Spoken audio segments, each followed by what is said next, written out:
চলুন আজ এক অবিশ্বাস্য গোয়েন্দা ব্যর্থতার বিশ্লেষণ করি।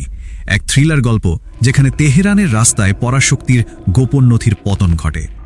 নভেম্বর 1979। তাড়াহুড়োর মুহূর্তে করা ছোট্ট একটা ভুল, আর তাতেই কিন্তু বিশ্ব রাজনীতির পুরো মানচিত্রটাই একদম ওলটপালট হয়ে যায়। ক্ষুব্ধ ছাত্ররা যখন দূতাবাস ঘিরে ফেলে তখন সময় ফুরিয়ে আসছিল। এজেন্টদের হাতে নথি ধ্বংসের সময় একেবারেই ছিল না। বাইরে তখন হাজারো নাছোড়বান্দা ছাত্রের হুঙ্কার, আর ভেতরে মরিয়া এজেন্টরা ফাইলে আগুন দিচ্ছে, শ্রেডারে ফেলছে সব গোপন প্রমাণ।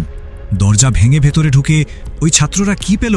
মেঝেতে কেবল বস্তা ভর্তি আধপোড়া আর কুচি কুচি করা কাগজের স্তূপ। এজেন্টরা তো নিশ্চিত ছিল এই লাখ লাখ কাগজের টুকরো স্রেফ আবর্জনা, এগুলো থেকে কোনোদিন কোনো তথ্য বের করা অসম্ভব। কিন্তু ঠিক এখানেই দৃশ্যপট বদলে যায়। নাছোড়বান্দা ছাত্রদের কাছে এই আবর্জনা হয়ে উঠল বিশাল এক পাজল সমাধানের অভাবনীয় সুযোগ। তারা টুকরোগুলো জড়ো করল, আর এই অসম্ভব পুনরুদ্ধারে ডাক পড়ল দেশের সেরা ও সবচেয়ে ধৈর্যশীল কার্পেট বোনা বিশেষজ্ঞদের।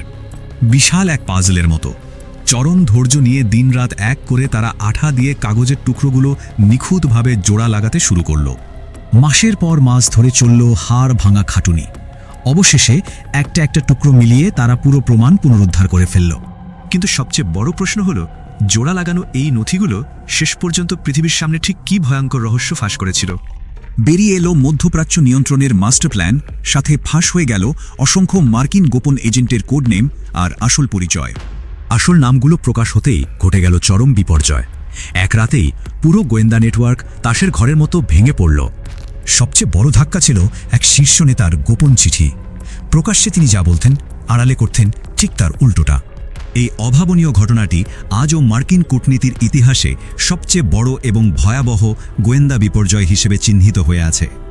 ভাবতে অবাক লাগে, তাই না? একটা পরাশক্তির সবচেয়ে বড় পতনের শুরু হতে পারে সামান্য এক ডাস্টবিনের ময়লা থেকেও।